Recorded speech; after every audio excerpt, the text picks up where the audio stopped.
In an age of constant video surveillance, we must remain ever vigilant to ensure our rights to privacy. As drones are becoming more and more commonplace, it is essential that we educate and prepare ourselves. We are anonymous. We do not forget. We do not forget. Expectos. Another drone spotted, they probably looking for me. These strings are getting tangled, now these puppets looking funny. We die for crooked money, surviving through the culling, and try not to become it, but they lying to the public. They flying right above us, but instead we bow. With these iPads in our face, we stayed looking down. Look around and you see these human lives tortured. Have to stay awake till this brutal time's over.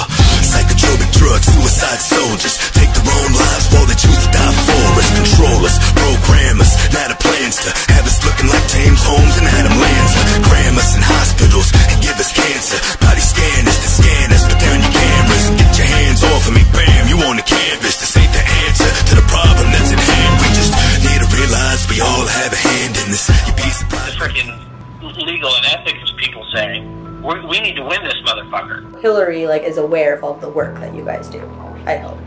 The campaign is fully in it. And then they tell Hillary what's going on. Well, I mean, Hillary knows through the chain of command. Yeah. I'm not suggesting we wait around. We need to start this shit right away. Okay. On every one of these fronts. Okay. What I call it is conflict engagement. That's your version of reenfranchisement. Conflict engagement in the lines at Trump rallies. We're starting anarchy. The culmination of a year-long investigation infiltrating the machine from the bottom all the way to the White House. There are concerns this election will be rigged. What you're about to see will make you uncomfortable and angry. It's graphic, uncensored, and disturbing. Our attorneys say there is strong evidence of criminality, and this is just part one. A lot of free union guys, they'll do whatever you want. Yeah. They're rock and roll. So I'm basically Deputy Rapid Response Director for the DNC for all things Trump on the ground. Nobody's really supposed to know about me. You know what I'm saying? We have mentally ill people that we pay to do shit. Make no mistake. This guy named Cesar Vargas is his name. I got a priest to cry on camera once. You know, Brad and Bob and Lux and myself are all part of the old school method where it doesn't matter what the freaking legal and ethics people say. We need to win this motherfucker. So Bob is really good friends with him, and talked to him this afternoon, and they are all in. If we can get 25 grand, they're all in. There is a narrative that supporters at Trump rallies are violent and dangerous, looking to beat up protesters who don't agree with them. But our undercover investigation into the Hillary Clinton Democratic Party machine reveals a very different story. If you're there and you're protesting and you do these actions, you will be attacked at Trump rallies. That's what we know. So that's part of the process of eliciting the reaction. The whole point of it is we know that Trump's people will freak the fuck out. His security team will freak out, and his supporters will lose their shit. This is Scott Fovel. He is the National Field Director for Americans United for Change.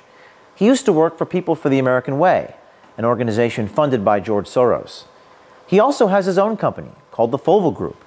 He is one of the dark operatives for the Clinton campaign. We are contracted directly with the DNC and the campaign, both. Yeah. I am contracted to him, but I answer to the head of special events for the DNC and the head of the special events and political for the campaign. The campaign pays DNC, DNC pays Democracy Partners pays the Fovel Group, the Fovel Group goes and executes the shit on the ground. Democracy Partners is a private political consulting company with deep ties to Hillary Clinton, Barack Obama's White House, and the Democratic National Committee. We are the primary mechanism as a team. Democracy Partners is the tip of the spear on this. Wherever Trump and Pence are going to be, we have events. Okay.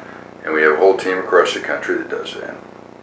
Both consultants and people from the Democratic Party and the Democratic Party apparatus and people from the campaign, the Clinton campaign.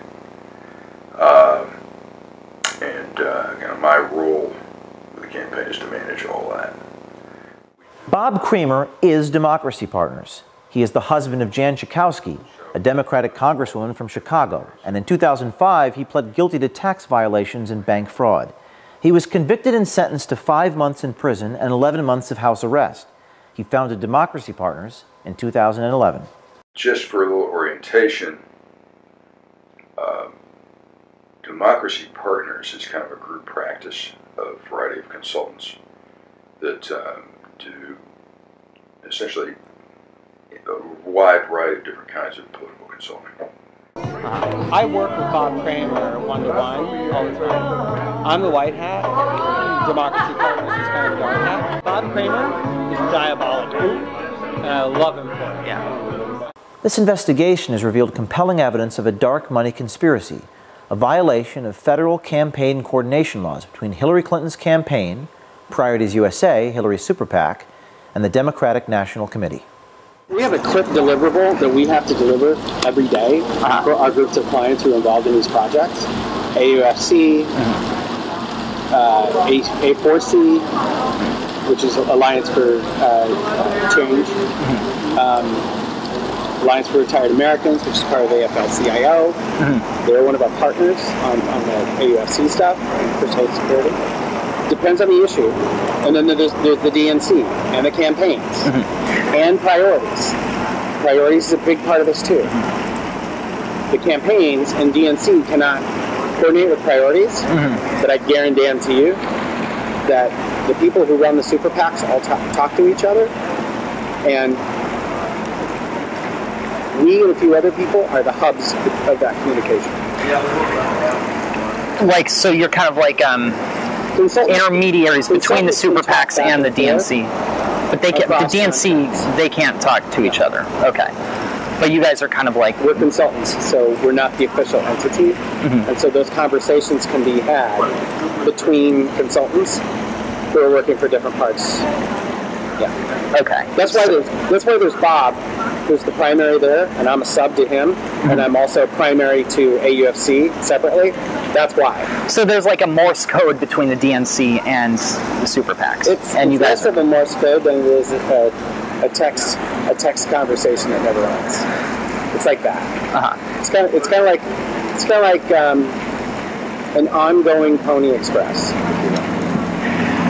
Okay, so I mean that's not as efficient as it could be, but that's because the law doesn't allow it. The thing that we have to watch is making sure there's a double blind between the actual campaign and the actual DNC and what we're doing. There's a double blind there, so that they can plausibly deny that they knew anything about it. Scott Fovel is Kramer's attack dog. Fovel and his people train the agitators to go to Trump rallies, and nothing is left to chance. There's a script. Oh, there is a script. There's a script. Okay. There's a script of engagement. Sometimes the crazies bite, and sometimes the crazies don't bite. They're starting confrontations in the line, right? They're not starting confrontations volunteers in the rally, because once they're inside the rally, they're under Secret Service's control. When they're outside the rally, they're more affected out. They're harder to get in. The media will cover it no matter where it happens. I assume it's always in the rally. Initiating the conflict by having leading conversations with people who are naturally psychotic. Right. Okay, I mean, honestly, it is not hard to get some of these assholes to pop off. Right. It's a matter of showing up to want to get into the rally in a Planned Parenthood t-shirt. Or, you know, Trump is a Nazi. You know, you can message to draw them out and draw them to punch you. Fovel boasts about the extent of his network of operatives. So here, you have a schedule of events. We update this on an ongoing, rolling basis every morning. Those are all the Trump appearances. These are all the Trump and Pence appearances. Tomorrow, for instance, we are turning out 500 people in front of the Trump International in D.C. We have to have people prepared to go wherever these events are, which means we have to have a central kind of agitator training. Yep. Now we have a built-in group of people in New York who do this. Okay. We have a built-in group of people in DC who do this. I was going to say, are they localized? We have a group of people in Vegas. We have a group of people in Colorado. We have a group of people in Minneapolis. So I'm basically Deputy Rapid Response Director for the DNC for all things Trump on the ground. This guy is Aaron Black. He works full-time for Creamer at Democracy Partners. He directs the spontaneous protests at Trump and Pence events. His real name is actually Aaron Minter. We don't know why he uses the name Black. Nobody's really supposed to know about me. So the Chicago protest, when they shut all that, that was us. It was more him than me, but none of this is supposed to come back to us because we want it coming from people. We don't want it to come from the party. So if we do a protest and it's DNC protest, it's right away the press is going to say partisan. But if I'm in there coordinating with all the groups on the ground and sort of playing field general, but they're the ones talking to the cameras, then it's actually people. But if we send out press advisories with DNC on them and Clinton campaign, it doesn't have the same effect. We have to be really careful because what we don't need is for it to show up on CNN that the DNC paid for X people to. That's not going to happen. So me and I did the Chicago Trump event where we shut down the light bulbs. Yeah.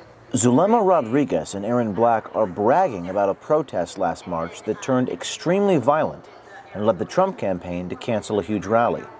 Fights broke out between protesters and Trump supporters, and 2 Chicago police officers were injured. Based on our reporting, the event was not spontaneous. We have a call with the campaign every day to go over the focuses that need to be undertaken. I just had a call with the campaign and the DNC. Every day I'm 1 o'clock. We met her at the Republican convention in Cleveland in July.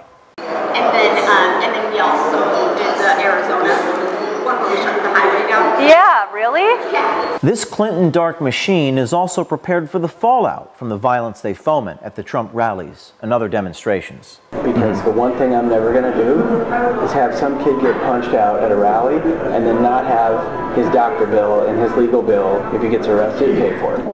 Ultimately, the whole endeavor is to get negative press of Trump and his supporters in local and national media. It's something that Bob and I obsess about. Is we're not going to go to an effort to just do an event and not have anybody show up or not have it covered. We have to get coverage. These guys have been doing their dirty tricks for some time, even before Trump won the nomination. So I probably know your work. I know you do. Everybody knows. But was the, you mean like a situation where it's sort of like remember the Iowa State Fair thing where Scott Walker grabbed the sign out of the dude's hand? And then the dude gets kind of roughed up right in front of the stage, right? Yeah. On camera? Yeah. That was all us. The guy who got roughed up is my counterpart who works for Bob. And that was like storyboarded, that him getting roughed up or whatever. We scenarioed it. So you like lent yourself to that situation and it happened. It was a self-fulfilling prophecy. We planted multiple people in that front area around him and in the back to make sure there wasn't just a action that happened up front. There was also a reaction that happened out back. Remember this woman? Her name is Shirley Teeter. She is a 69-year-old sufferer of COPD. According to numerous news stories at the time, she was assaulted at a Trump rally in North Carolina by Trump supporter Richard Campbell. The media played her story across the country for days.